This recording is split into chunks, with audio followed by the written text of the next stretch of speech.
been nearly 3 months after Hurricane Maria, and right now Puerto Rico can only generate 68% of the electricity it could before the storm, and it was pretty pathetic before then.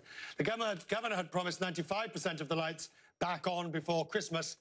It's unclear how much power is actually making it from the grid into the homes. Leila Santiago has reported extensively on the island, joins me now. Good to have you here. Thank you for having me. Look, what is the problem? Why can't they just rebuild it, get the electricity up again and running?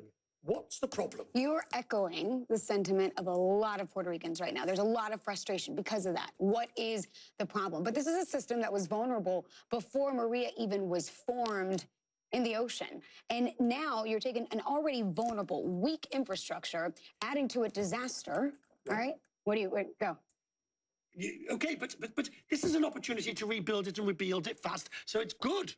Sure. And I think that's what everyone wants. But there's also frustration in the sense that we are more than 2 months out. We're nearly 3 months out and people don't have power. You had the first cruise line come in to drop off tourists into Old San Juan last week. I was there. I watched it. There was excitement among vendors.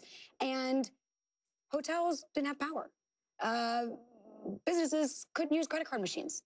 So there's this sense of urgency to get power on to make sure that people are taken care of, but then it's get it done quickly and also take care of what you're saying. So how far is this? I mean, is there an element that's, and I'm just going to go straight in for this, is there an element that the island's being punished in some way by the U.S. government or the Trump administration? I'm not sure that I've heard that. I certainly think that there is a sense of feeling like they've been left behind.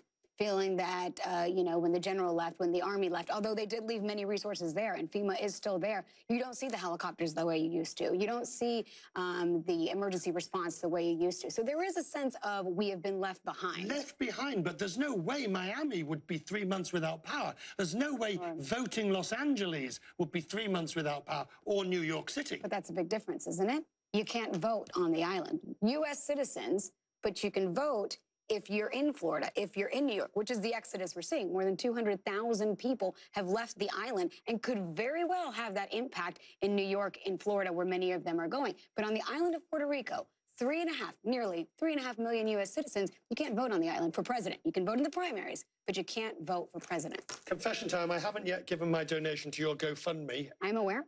How's it going? It is going very well. Very excited. We've raised more than $38,000 to my Dear Corozal effort.